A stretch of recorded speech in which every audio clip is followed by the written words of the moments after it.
ಸರ್ವಸ್ವರೂಪೇ ಸರ್ವೇಶೇ ಸರ್ವಶಕ್ತಿಸಮನ್ವಿತೆ ಭಯೇಭ್ಯಸ್ತ್ರಾಹಿ no ದೇವಿ ದುರ್ಗೆ ದೇವಿ ನಮೋಸ್ತುತೆ. ಶ್ರುತಿಸ್ಮೃತಿಪುರಾಣಾನಾಂ ಆಲಯಂ ಕರುಣಾಲಯಂ ನಮಾಮಿ ಭಗವತ್ಪಾದಶಂಕರಂ ಲೋಕಶಂಕರಂ. ಜಗದ್ಗುರು ಶ್ರೀ ಶ್ರೀ ಆದಿಶಂಕರ ಭಗವತ್ಪಾದಾಚಾರ್ಯರು ಪರಮೇಶ್ವರನ ಅವತಾರಿಗಳಾಗಿದ್ದು ಈ ದೇಶದಲ್ಲಿ 1200 ವರ್ಷಗಳ ಹಿಂದೆ ಅವತಾರ ಮಾಡಿ ನಾವೆಲ್ಲರೂ ಅನಾದಿ ಕಾಲದಿಂದ ಯಾವ ಅತ್ಯಂತ ಶ್ರೇಷ್ಠವಾದಂತಹ ಸನಾತನ ಹಿಂದೂ ಧರ್ಮವನ್ನು ಆಚರಣೆ ಮಾಡಿಕೊಂಡು ಬರ್ತಾ ಇದ್ದೀವೋ ಈ ಒಂದು ಧರ್ಮವನ್ನು ಉದ್ಧಾರ ಮಾಡಿ ಎಲ್ಲರಿಗೂ ಸನ್ಮಾರ್ಗವನ್ನು ಉಪದೇಶ ಮಾಡಿ ಉತ್ತಮವಾದಂತಹ ಸಮಾಜದ ಮತ್ತು ಉತ್ತಮವಾದಂತಹ ಜೀವನದ ಮಾರ್ಗವನ್ನು ಉಪದೇಶ ಮಾಡಿ ಈ ಲೋಕಕ್ಕೆ ಪರಮಾನುಗ್ರಹವನ್ನು ಮಾಡಿದ್ದಾರೆ.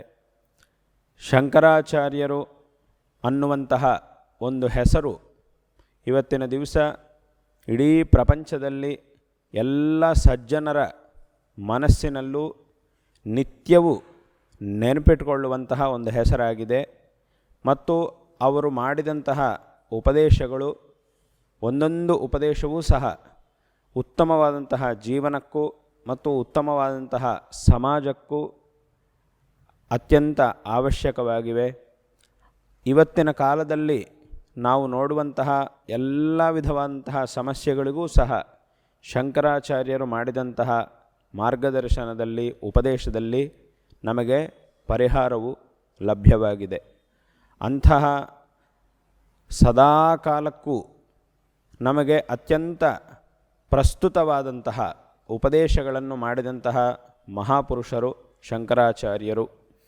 ಶ್ರೀ ಶಂಕರಾಚಾರ್ಯರು ಅವರು ಪುನರುಜ್ಜೀವನಗೊಳಿಸಿದಂತಹ ಈ ಸನಾತನ ಹಿಂದೂ ಧರ್ಮವು ನಿರಂತರ ಪ್ರಚಾರದಲ್ಲಿರಬೇಕು ಅನ್ನುವಂತಹ ಉದ್ದೇಶದಿಂದ ನಮ್ಮ ಭಾರತ ದೇಶದ 4 ದಿಕ್ಕುಗಳಲ್ಲಿ 4 ಆಮ್ನಾಯ ಪೀಠಗಳನ್ನು ಸ್ಥಾಪನೆ ಮಾಡಿದ್ದಾರೆ ಅನ್ನುವಂತಹ ವಿಷಯ ಅನೇಕರಿಗೆ ಗೊತ್ತಿರುವಂತಹ ಒಂದು ವಿಷಯವೇ ಆಗಿದೆ. ಇಂತಹ 4 ಆಮ್ನಾಯ ಪೀಠಗಳಲ್ಲಿ ನಮ್ಮ ದಕ್ಷಿಣ ಭಾರತದ ಆಮ್ನಾಯ ಪೀಠವಾಗಿ ನಮ್ಮ ಈ ಕರ್ನಾಟಕ ರಾಜ್ಯದಲ್ಲಿ ಶೃಂಗೇರಿ ಕ್ಷೇತ್ರದಲ್ಲಿ ಸಕಲ ಜಗನ್ಮಾತೆಯಾದ ಶ್ರೀ ಶಾರದಾ ಪರಮೇಶ್ವರಿ ಅಮ್ಮನವರನ್ನು ಪ್ರತಿಷ್ಠಾಪನೆ ಮಾಡಿ ಪೀಠವನ್ನು ಸ್ಥಾಪನೆ ಮಾಡಿದ್ದಾರೆ. ಹಾಗಾಗಿಯೇ ಇದು ಶಾರದಾ ಪೀಠ ಅಂತ ಹೆಸರನ್ನು ಹೊಂದಿದೆ. ಮತ್ತು ಶೃಂಗೇರಿ ಕ್ಷೇತ್ರದಲ್ಲಿರುವುದರಿಂದ ದಕ್ಷಿಣ ಭಾರತದ ಕ್ಷೇತ್ರವಾಗಿರುವುದರಿಂದ ದಕ್ಷಿಣಾಮ್ನಾಯ ಶೃಂಗೇರಿ ಶಾರದಾ ಪೀಠ ಅನ್ನುವಂತಹ ಒಂದು ಹೆಸರನ್ನು ಪಡೆದಿದೆ, ಪ್ರಸಿದ್ಧಿಯನ್ನು ಪಡೆದಿದೆ.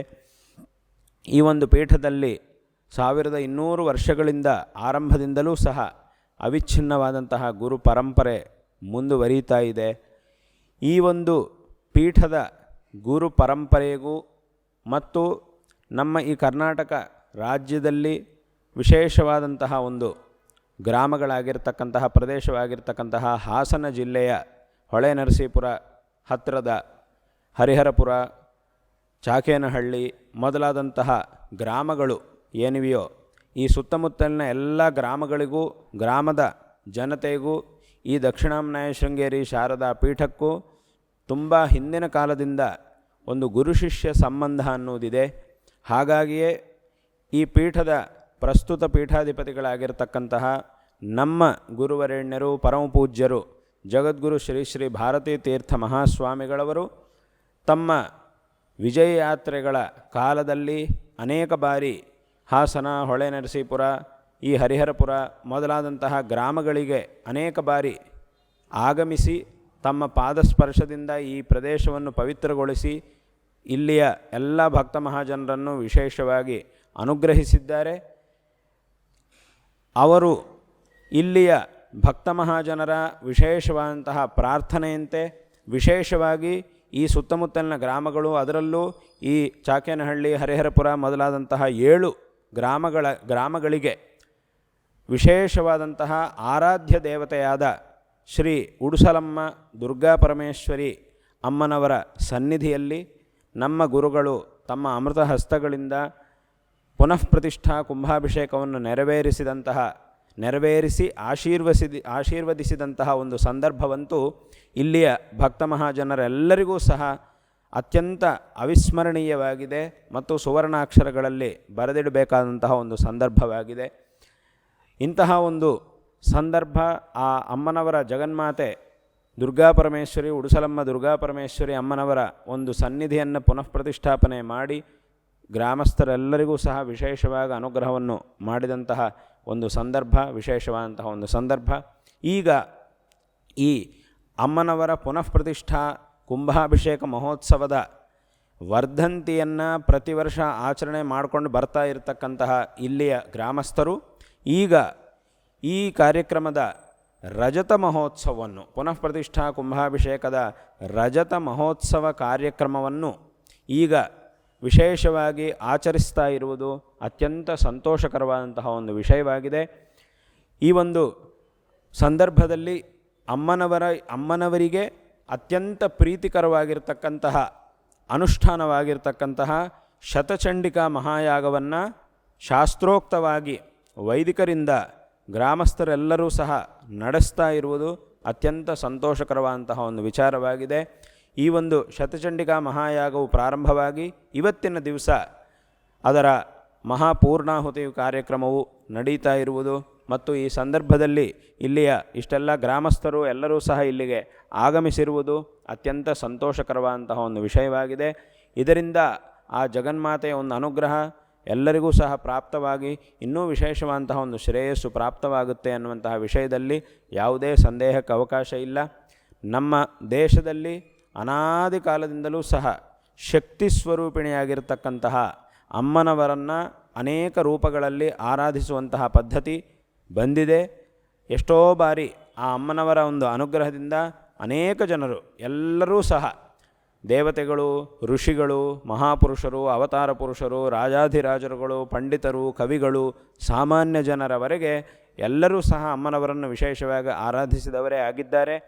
ಶಂಕರಾಚಾರ್ಯರು ಸಹ ಶೃಂಗೇರಿಯಲ್ಲಿ ಈ ಪೀಠವನ್ನು ಸ್ಥಾಪನೆ ಮಾಡಲು ಸಂಕಲ್ಪ ಮಾಡಿ ಅಲ್ಲಿ ಶಕ್ತಿ ಸ್ವರೂಪಿಣಿಯಾಗಿರ್ತಕ್ಕಂತಹ ಶಾರದಾ ಪರಮೇಶ್ವರಿ ಅಮ್ಮನವರನ್ನೇ ಸ್ಥಾಪನೆ ಮಾಡಿ ಈ ಪೀಠವನ್ನು ಸ್ಥಾಪನೆ ಮಾಡಿದ್ದಾರೆ. ಹಾಗಾಗಿಯೇ ಆ ಅಮ್ಮನವರ ಕೃಪೆಯಿಂದ ಇದು ಅವಿಚ್ಛಿನ್ನವಾದಂತಹ ಗುರು ಪರಂಪರೆಯನ್ನು ಹೊಂದಿ ಇಲ್ಲಿಯ ಜಗದ್ಗುರುಗಳು ಇಡೀ ಜಗತ್ತಿಗೆ ವಂದನೀಯರಾಗಿದ್ದಾರೆ. ಅಂತಹ ಒಂದು ಪರಂಪರೆಯು ಇಲ್ಲಿ ಮುಂದುವರಿತಾ ಇದೆ. ಹಾಗಾಗಿ ಈ ಒಂದು ಗ್ರಾಮದಲ್ಲಿ, ಈ ಸುತ್ತಮುತ್ತಲಿನ ಗ್ರಾಮಗಳಲ್ಲಿ, ಪ್ರಧಾನವಾಗಿ 7 ಗ್ರಾಮಗಳಿಗೆ ಆರಾಧ್ಯ ದೇವತೆಯಾಗಿ ಇಲ್ಲಿ ಅಮ್ಮನವರು ನೆಲೆಸಿರುವುದು, ಎಲ್ಲರನ್ನು ಅನುಗ್ರಹಿಸ್ತಾ ಇರುವುದು ಭಾಳ ಸಂತೋಷಕರವಾದಂತಹ ಒಂದು ವಿಷಯ. ಹಾಗಾಗಿ ಈ ಸಂದರ್ಭದಲ್ಲಿ ಎಲ್ಲ ಗ್ರಾಮಸ್ಥರು, ವಿಶೇಷವಾಗಿ ಈ 7 ಗ್ರಾಮಗಳ, ಈ 7 ಗ್ರಾಮಗಳ ಪಟೇಲರು ಮತ್ತು ಎಲ್ಲ ಭಕ್ತ ಮಹಾಜನರಿಗೂ ನಾವು ಈ ಸಂದರ್ಭದಲ್ಲಿ ಆಶೀರ್ವಾದಗಳನ್ನು ತಿಳಿಸ್ತಾ ಇದ್ದೇವೆ. ಈ ಒಂದು ಪ್ರಾಂತ್ಯ, ಈ ಸುತ್ತಮುತ್ತಲಿನ ಗ್ರಾಮಗಳು ಇದೆಲ್ಲವೂ ಸಹ ನಮ್ಮ ಭಾರತ ದೇಶಕ್ಕೆ ಒಂದು ಮುಖ್ಯವಾದಂತಹ ಆಧಾರವಾಗಿರ್ತಕ್ಕಂತಹ ಕೃಷಿಯು ವಿಶೇಷವಾಗಿ ನಡೆಯುವಂತಹ ಪ್ರದೇಶವಾಗಿದೆ. ನಾವು ಸಹ ನಮ್ಮ ಗುರುಗಳು ಅನೇಕ ಬಾರಿ ಯಾತ್ರೆಯನ್ನು ಮಾಡಿದರು. ತದನಂತರ ಅವರ ಅಪ್ಪಣೆಯಂತೆ ನಾವು ಸಹ ಅನೇಕ ಬಾರಿ ಯಾತ್ರೆಗಳನ್ನು ಮಾಡುವಾಗ ಈ ಹರಿಹರಪುರ ಮತ್ತು ಸುತ್ತಮುತ್ತ ಇರುವಂತಹ ಗ್ರಾಮಗಳಿಗೆ ನಾವು ಅನೇಕ ಬಾರಿ ಆಗಮಿಸಿದ್ದೇವೆ. ಇಲ್ಲಿಯ ಒಂದು ಭಕ್ತ ಮಹಾಜನರ ಈ ಪೀಠದ ಮೇಲೆ ಇರತಕ್ಕಂತಹ ವಿಶೇಷವಾದಂತಹ ಭಕ್ತಿಯನ್ನು, ಶ್ರದ್ಧೆಯನ್ನು ನೋಡಿ ನಮ್ಮ ಮನಸ್ಸಿಗೆ ಅತ್ಯಂತ ಸಂತೋಷ ಉಂಟಾಗ್ತಾ ಇದೆ. ಮತ್ತು ಇಲ್ಲಿಯವರೆಲ್ಲರೂ ಸಹ ವಿಶೇಷವಾಗಿ ಕೃಷಿಯನ್ನು ಮಾಡತಕ್ಕಂಥವರು ಅನೇಕ ಜನರು ಇಲ್ಲಿದ್ದೀರಿ. ಆ ಒಂದು ಕೃಷಿಗೆ ಅತ್ಯಂತ ಉತ್ಕೃಷ್ಟವಾದಂತಹ ಒಂದು ಭೂಮಿ ಈ ಒಂದು ಭೂಮಿಯಾಗಿದೆ. ಮತ್ತು ಈ ಒಂದು ಕೃಷಿನೇ ನಮ್ಮ ಈ ಭಾರತ ದೇಶಕ್ಕೆ ಒಂದು ಪ್ರಧಾನವಾದಂತಹ ಆಧಾರವಾಗಿದೆ. ಭಾರತ ದೇಶಕ್ಕಲ್ಲ, ಮನುಷ್ಯನ ಜೀವನಕ್ಕೆ ಕೃಷಿ ಅನ್ನುವುದು ಒಂದು ಆಧಾರ.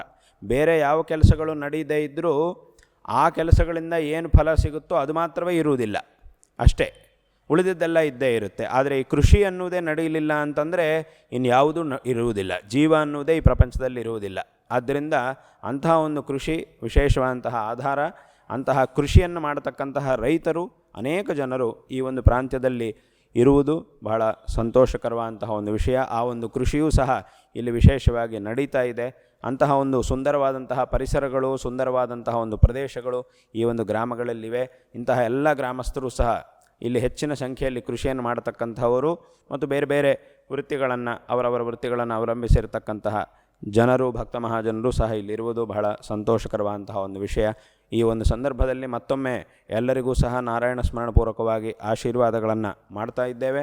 ಶಾರದಾ ಚಂದ್ರಮೌಳೀಶ್ವರರ ಹಾಗೂ ನಮ್ಮ ಪರಮಪೂಜ್ಯರಾದ ಜಗದ್ಗುರು ಶ್ರೀ ಶ್ರೀ ಭಾರತೀ ತೀರ್ಥ ಮಹಾಸ್ವಾಮಿಗಳವರ ಪರಿಪೂರ್ಣವಾದಂತಹ ಅನುಗ್ರಹ ನಿಮ್ಮೆಲ್ಲರ ಮೇಲೆ ಸದಾಕಾಲ ಇರಲಿ. ತದ್ವಾರ ಎಲ್ಲರಿಗೂ ಸಹ ಇತೋಪಿ ಅಧಿಕವಾದಂತಹ ಶ್ರೇಯಸ್ಸು ಪ್ರಾಪ್ತವಾಗಲಿ, ಎಲ್ಲ ತೊಂದರೆಗಳು ಪರಿಹಾರವಾಗಿ ಇತೋಪಿ ಅಧಿಕವಾದಂತಹ ಶ್ರೇಯಸ್ಸು ಪ್ರಾಪ್ತವಾಗಲಿ ಮತ್ತು ಈ ಪ್ರಾಂತ್ಯವು ಇದೆಲ್ಲವೂ ಸಹ ಸುಭಿಕ್ಷವಾಗಿ ಉತ್ತಮವಾದಂತಹ ರೀತಿಯಲ್ಲಿರಲಿ ಎಂಬುದಾಗಿ ಈ ಸಂದರ್ಭದಲ್ಲಿ ನಾವು ಆಶೀರ್ವಾದಗಳನ್ನು ಮಾಡ್ತಾ ಇದ್ದೇವೆ. ಮತ್ತು ಈ ಒಂದು ಕಾರ್ಯಕ್ರಮದಲ್ಲಿ ಎಲ್ಲ ವೈದಿಕರು ಪಾಲ್ಗೊಂಡಿರುವಂತಹ ವೈದಿಕರೆಲ್ಲರಿಗೂ ನಾವು ಆಶೀರ್ವಾದಗಳನ್ನು ಮಾಡ್ತಾ ಇದ್ದೇವೆ. ಮತ್ತು ಈ ವೈದಿಕವಾದಂತಹ ಕಾರ್ಯಕ್ರಮಗಳಲ್ಲಿ, ಇದರ ಆಯೋಜನೆ ಮೊದಲಾದಂತಹ ಕಾರ್ಯಗಳಲ್ಲಿ ವಿಶೇಷವಾಗಿ ಶ್ರಮಿಸ್ತಾ ಇರತಕ್ಕಂತಹ ಅತೀತಾನಂದನಾಥ ಅವರಿಗೂ ಸಹ ನಾವು ಆಶೀರ್ವಾದಗಳನ್ನು ಮಾಡ್ತಾ ಮತ್ತೊಮ್ಮೆ ಎಲ್ಲರಿಗೂ ಸಹ ಆಶೀರ್ವಾದಗಳನ್ನು ಮಾಡಿ ಈ ಮಾತುಗಳನ್ನು ಇಲ್ಲಿ ಮುಕ್ತಾಯ ಮಾಡ್ತೇವೆ.